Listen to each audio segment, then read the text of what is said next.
What was that conversation like with them putting that on your radar, just with everything that happened to Barrett? I think it was Thursday morning. Yeah. I think it was either Thursday morning or Wednesday morning. T9 actually just texted us like this old video of the same play that we ran, and we were kind of joking around. He's like, "Nope, that's you and Judy." I said, "Okay." So we went out there, ran it like once or twice, then called it good. Looked good. We were excited to run it in the game. It was a lot of fun going out there and getting the block for a touchdown. Coach Rule talked about the championship mindset he thought you guys had. What's the key to carrying that forward, and what have you seen from guys as you start to try to do that this week? Well, I think the standard was, met or set even higher on Saturday.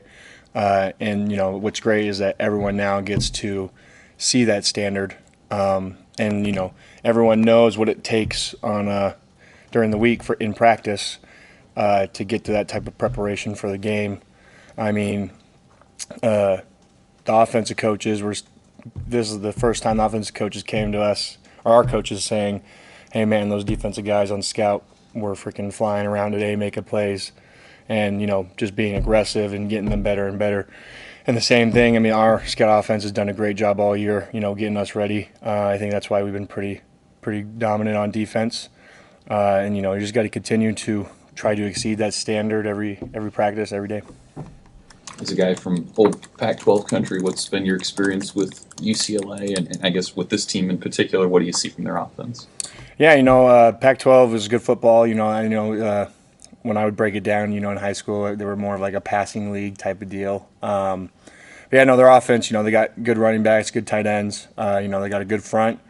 QBs are both mobile and can throw the ball as well. Got great vision.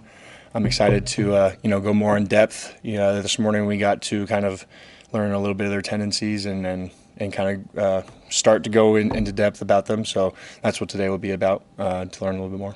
When Jamari's playing like he did Saturday, and even MJ, how different is this front look, especially if you're playing a team that had one of the best rosters in college football last week? Yeah, I mean, like you said, when those two decide to play the way they played, I mean, who's going to block who, right? I mean, if you don't worry about the interior guys, then you got you leave the edge guys to be vulnerable. But if you worry about the edge guys, then you leave the interior to be vulnerable type of deal.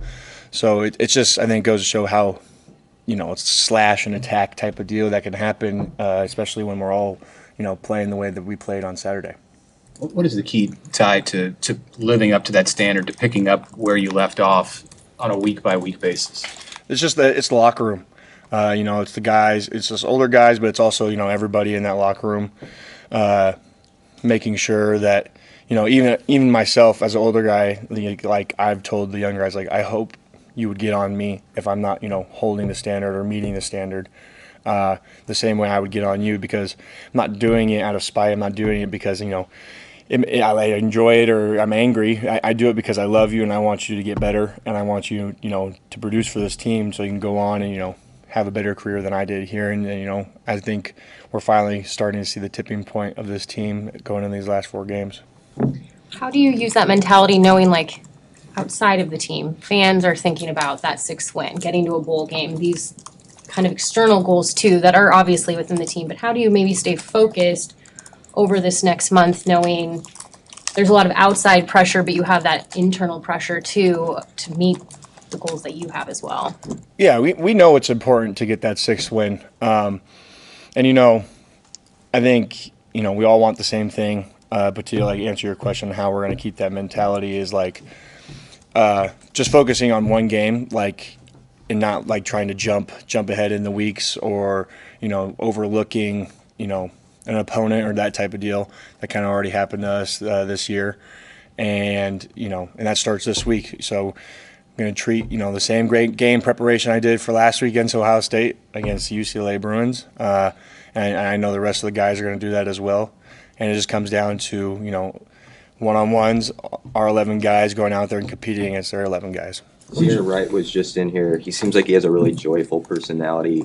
How have you seen him just blend in to, do what he's done in a short amount of time, really? Yeah, no, Sierra was really quiet when he first got here. But as he's come out of his shell, I'm kind of giving the nickname Hollywood because, just kind of jab him a little bit. But to finally see him, become part of the guys, part of our group, and then just excel and show that he's supposed to be out there on that field making big plays and showing up on game day. What did you learn last year from the Michigan State loss that you can carry into this year, going against a team whose record doesn't tell the entire story? What's dangerous about this game is like UCLA has nothing to lose compared to as we were last year against Michigan State, trying to get that 6-game win. So there's a lot of things that we've learned. Basically, kind of what I said earlier is just focusing on them, making sure we learn everything we can about them, that game preparation, and going out there and not really playing their record, but playing them as the men they are, as the guys they are, and as the team they are. Hey Ty, what have you seen from Willis? He got in the backfield, calls a fumble. Yeah, I know. He's the only one to have 2 sack fumbles, which is awesome. I've been probably the hardest one on Willis this past fall camp and season, just because I know how great he's going to be as a player, and I kind of want to get that mental toughness or kind of the idea before I get out of here, that he can carry on throughout his career here. I'm just super excited for him. I'm so happy that he was able to go out there and produce like that for our team.